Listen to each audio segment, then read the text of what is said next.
20 година. Час новин на АТР. Підбиваємо підсумки 26 жовтня. В студії Софія Бляєва. Мої вітання. Ільмі Умеров і Ахтем Чийгоз прилетять до Києва завтра о 14-й. Раніше очікувалося, що звільнення напередодні лідери кримських татар прилетять в аеропорт Бориспіль у Києві сьогодні ввечері. Напередодні в Анкарі Умеров і Чийгоз зустрілися з кримсько-татарською діаспорою та з послом України в Туреччині Андрієм Сибігою. Деталі розкаже моя колега Ельвіна Сейдбулаєва. Салям алейкум. Добрий день. Повернуться до Криму на батьківщину, заявляють Ільмі Умеров та Ахтем Чийгоз. В Анкарі вони зустрілися з українським послом Андрієм Сибіга. Лідери кримських татар кажуть, що через кілька тижнів поїдуть в Крим, незважаючи навіть на ризик нових арештів і переслідувань. Я не давав ніяких обіцянь, ніяких гарантій, що я не буду робити цю спробу. Через некоторое время я обязательно попробую. Заступник голови Меджлісу Ахтем Чийгоз заявив, що по поверненню на батьківщину продовжить боротьбу і домагатиметься звільнення кримських татар і українців, незаконно засуджених Росією, в тому числі за режисера Олега Сенцова. Борьба продолжается, и там десятки людей, и конвейер не останавливается. Нужно и ребят возвращать, и Сенцова надо возвращать. И мы будем просить нашего президента Эрдогана, чтобы за Сенцова и за других украинских. Ніч Ахтем Чийгоз та Ільмі Умеров провели в Туреччині. Вже пройшли медобстеження. В Анкару лідерів Меджлісу доставили напередодні Сімферополя через Анапу. Їх видачі домігся президент Реджеп Таїп Ердоган на прохання лідерів Меджлісу Мустафи Джемілєва і Рафата Чубарова. І після недавньої зустрічі в Києві з президентом України Петром Порошенко. Двох політв'язнів Путін звільнив швидше за все таємним указом. Тому що самі вони від помилування відмовилися. Бранці Кремля розповіли, що весь час відчували підтримку України. Речь не в личностях Чийгоз, Умеров. Речь в том, что народ, граждане Украины, живущие в Крыму, они ощутили вот ту мощь, силу, которая стоит за ними. И это очень важно в борьбе. Это очень важно. Напередодні лідери кримських татар зустрілися з діаспорою. Там певні, звільнення лідерів Меджлісу – це перший крок для того, щоб і решта бранців Кремля можуть вийти на волю. Звісно, звільнення двох кримських татар вселило нам нові надії. І в Криму, і в Туреччині народ щасливий з цього приводу. Однак, з іншого боку, це означає, що ще двоє наших героїв вигнані з Криму. Це свого роду депортація. Потрібно поглянути на це іще й з цього боку. Міністр закордонних справ Павло Клімкін також певен, напрацьований досвід допоможе звільнити з полону Кремля і інших українців.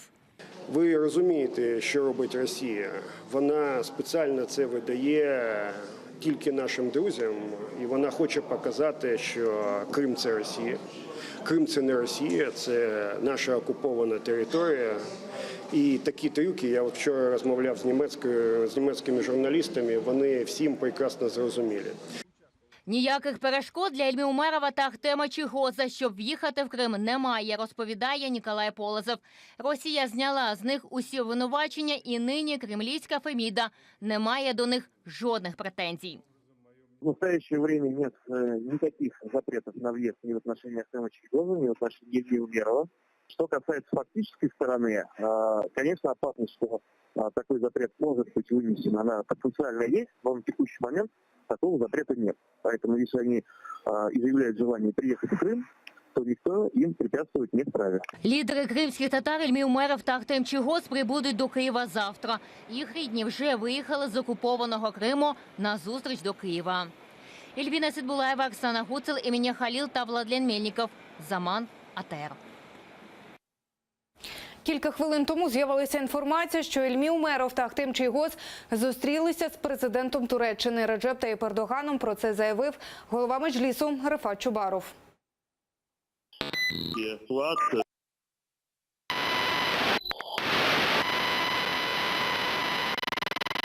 Ми перепрошуємо, це в нас технічні проблеми. Докладніше про зустріч Ільмі Умерова та Ахтема Чийгоза з президентом Туреччини ми розповімо у наступних випусках «Заман». Скасувати заборону Меджлісу вимагає від Росії президент Пар'є. Стела Кіріакідес, зокрема, привітали і звільнення лідерів кримських татар Ільмі Умерова та Ахтема Чийгоза. Вона також висловила надію на те, що це не останнє звільнення бранців Кремля. Вітаю звільнення кримсько-татарських лідерів Ахтема Чийгоза й Ільмі Умерова, оскільки вони є представниками Меджлісу, важливої традиційної структури кримсько-татарської спільноти. Їхнє звільнення є кроком у правильному напрямку. Я сподіваюся, що після звільнення цих двох лідерів відбудуться й інші. Я також закликаю російську владу скасувати всі обмеження стосовно Меджлісу кримсько-татарського народу. Підконтрольний Кремлю Верховний суд Криму залишив чинним рішення про арешт Сервера Закір'яєва. Йому закидають причетність до забороненої в Росії організації «Хізбут Тахрір». Мешканці Бахчисарая затримали разом з 5 іншими кримськими татарами 11 жовтня. Усіх ув'язнили на 2 місяці. Сьогодні ж усі клопотання захисту, зокрема про відкрите засідання та аудіозапис, були відхилені. Не переконали й аргументи захисту про те, що в Сервера Закір'яєва 12 дітей. Я приобщил к материалам дела постановление о привлечении в качестве обвиняемого своего подзащитного. Тут изюминка ситуации заключается в том, что это постановление вообще не о нем. То есть те действия, которые он якобы совершил или должен был совершить, или совершил, по мнению следствия, к нему никаким образом не относится, и он там не прописан. То есть постановление вообще о другом человеке.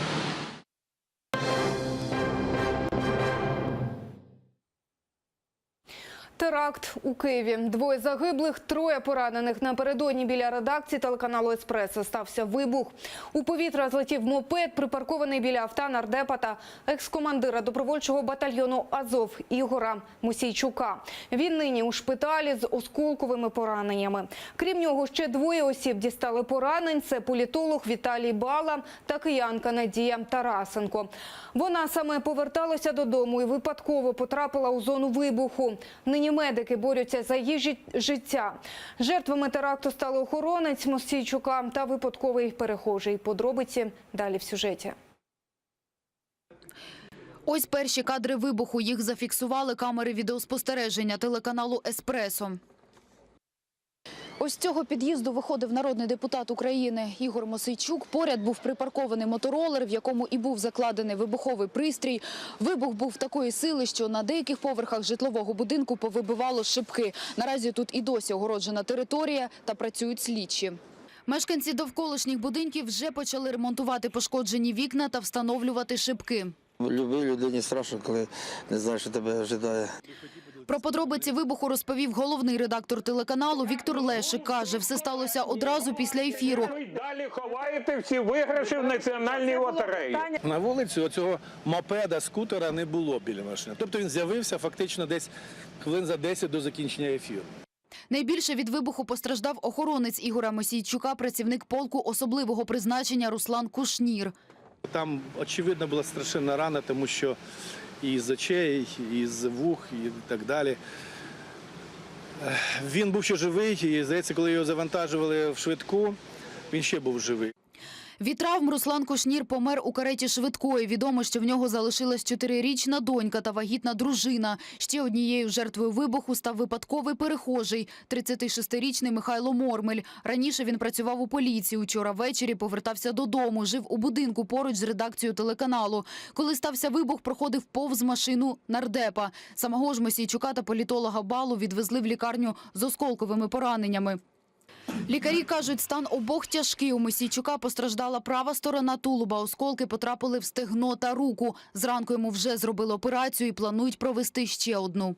Внутрішні органи залишились більш-менш, але більше на всього постраждали та кінцівки. Верхня, нижня, м'які тканини верхній і нижній. Перелом є кістки справа, відкритий. Він знаходиться в палаті інтенсивної терапії, в реанімації. Сам Мосійчук нині при тямі. У соцмережі написав, коли одужає, сам візьметься за розслідування вибуху. Особисто вестиму слідство і виноситиму вирок у цій справі. Наразі не можу розкрити всі деталі замаху на мене. Впевнений в тому, що слід московський, а виконавці українські. Як тільки дозволять лікарі, дам всі пояснення правоохоронцям. Політолог Бала нині в реанімації, та лікарі, кажуть, попросив не розголошувати подробиці про свій стан. Його стан стабільний, важкий, але він відмовляється від надання будь-якої інформації щодо стану власного здоров'я. Вибух біля редакції у поліції назвали терактом і сьогодні озвучили кілька версій слідства. Це замах на вбивство Мосійчука, який було організовано спецслужбами Російської Федерації. Друга версія – це політична діяльність пана Мосійчука і його громадська позиція внутрі нашої держави. І третя версія – замах на вбивство Мосійчука на особистому ґрунті. За неофіційною інформацією, в тому, що сталося, може бути і чеченський слід та помста Рамзана Кадирова. Ось відео, де Ігор Мосійчук погрожує лідеру Чечні і навіть розстрілює його портрет.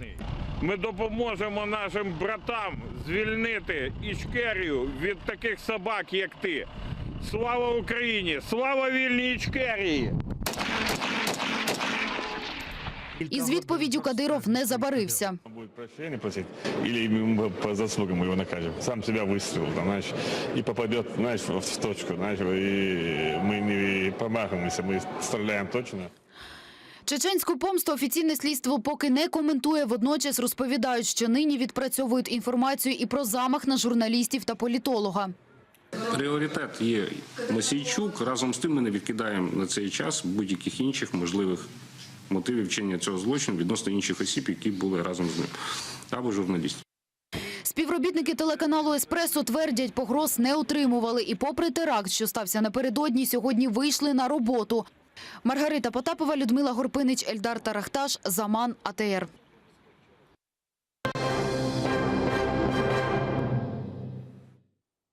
Наші журналісти знову зв'язалися з головою Меджлісу Рефатом Чубаровим, і він розповів про подробиці зустрічі Ільмі Умерова та Ахтема Чийгоза з президентом Туреччини Реджеп Тайипом Ердоганом. Ильми Умеров и Ахтем Чийгоз поблагодарили президента Турецкой Республики за его вклад в освобождение, в их освобождение, и при этом сразу призвали его предпринять все возможное для того, чтобы освободить всех незаконно преследуемых, арестованных, осужденных, и как крымских татар, так и людей других национальностей.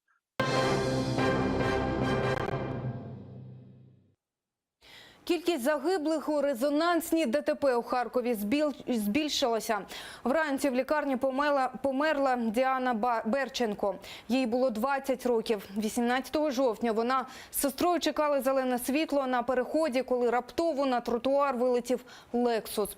Тоді 5 людей загинули на місці, ще 6 опинилися в лікарні. Діана була найважчою. За її життя лікарі боролися 8 днів. Перевести с медицинского на общепонятный язык причину ее смерти. Организм просто устал бороться за жизнь. У нее были многочисленные переломы, разрыв легкого, у нее была тяжелейшая черепно-мозговая травма, уже начался отек мозга. Врачи делали все, что они могли, но... Ця смертельна ДТП відбулася минулої середи. Тоді в центрі Харкова зіткнулися 2 позашляховики. За кермом «Лексуса» сиділа 20-річна Олена Зайцева. Її авто відкинуло на тротуар з пішоходами. Унаслідок чого загинули 5 людей, 6 були поранені. У лікарні зараз і водій другого авто. А Олену Зайцеву суд взяв під варту до 16 грудня. Якщо її провина буде доведена, загрожує дівчині до 10 років в'язниці.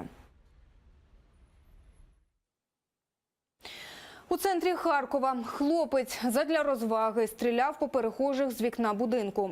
За цим стежила компанія його друзів, а відео виклали у мережу. Ніхто не постраждав, але очевидці викликали поліцію. Правоохоронці юнаків затримали, провадження відкрили за статтею «Хуліганство». Хлопцям загрожує від 3 до 7 років за ґратами.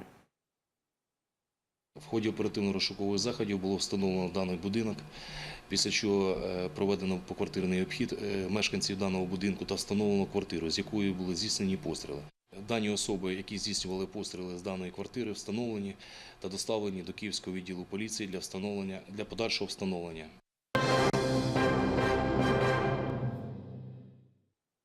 Ведучу «Ехо Москви» Тетяну Фельгенгауер перевели з реанімації в звичайну палату. Про це повідомила радіостанція на своєму сайті. Вона вже спілкувалася зі слідчими. У понеділок просто в офісі на журналістку напав чоловік з ножем, поранив її в шию. Жінку прооперували, нападника заарештували. Згодом він заявив, що ведуча переслідувала його телепатично. Справу розслідують за статтею «Замах на вбивство». Росія намагалась приховати від НАТО реальну кількість військових, які брали участь у масштабних маневрах «Захід-2017». Про невідповідність наданої інформації в Брюсселі заявив генсек Альянсу Єнс Столтенберг. Сьогодні відбулася зустріч учасників комісії Росія-НАТО, на якій обговорювалися, зокрема, тренування, що відбувались в Росії та Білорусі у вересні.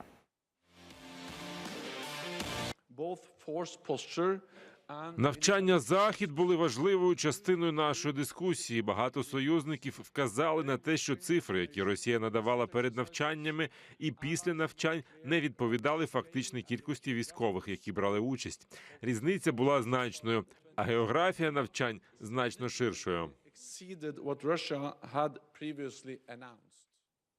Росія стала першою по кількості громадян, які воюють на боці Ісламської держави в Сирії та Іраку. Про це йдеться у доповіді американської консалтингової компанії Southern Group.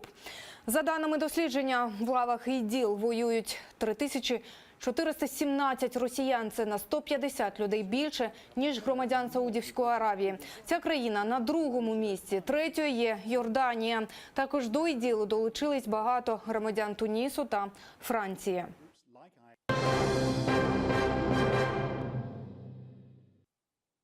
Каталонія бойкотуватиме вимоги іспанського уряду. Про це заявив годину тому лідер регіону Карлос Пучдемон. Експерти кажуть, він може оголосити незалежність регіону. Раніше Пучдемон відмовився їхати в Мадрид на перемовини з іспанським урядом. Вже завтра Сенат Іспанії вирішуватиме, чи позбавляти каталонців автономії. Чим живе буремний і поки що іспанський регіон? Далі в нашому матеріалі. Вирішальні дні для Каталонії. Мешканці найбагатшого іспанського регіону затамували подих. Чи доведе справу до кінця каталонський лідер Карлес Пучдемон і проголосить незалежність? Або ж піде на поступки Мадридові, розпустить парламент і призначить нові вибори, як того вимагає іспанський уряд. В іншому разі прем'єр-міністр Іспанії Маріано Рахой погрожує ліквідувати автономію Каталонії і ввести пряме правління Іспанії. Таку можливість іспанському уряду надає 155-та стаття Конституції. Через те, що фундаментальні права, надані Конституцією, були споплюжені, ми вимагаємо визнати неконституційними спроби використання іспанським урядом 155-ї статті Конституції. Ці люди приходять в центр Барселони вже місяць поспіль. 1 жовтня в Каталонії відбувся референдум, на якому 90% виборців проголосували за суверенітет. Щоправда, за кілька днів до референдуму Конституційний суд Іспанії оголосив його незаконним. Спроба Мадриду всіма силами втримати Каталонію обурюють протестувальників. Я думаю, що проголосити незалежність – найкращий вихід з нинішньої ситуації. І я цього хочу особисто. Та з іншого боку, ми не можемо передбачити, що станеться далі. Паузу кількість прихильників ідеї незалежності зменшується. Люди побоюються відкритого конфлікту з Іспанією. Тим більше не на користь суверенітету свідчать економічні прогнози. За останній місяць 1500 компаній залишили Каталонію і зареєструвалися в інших іспанських регіонах. Фінансисти нагадують давню мудрість – гроші люблять тишу. Людмила Іванова, Заман, АТР.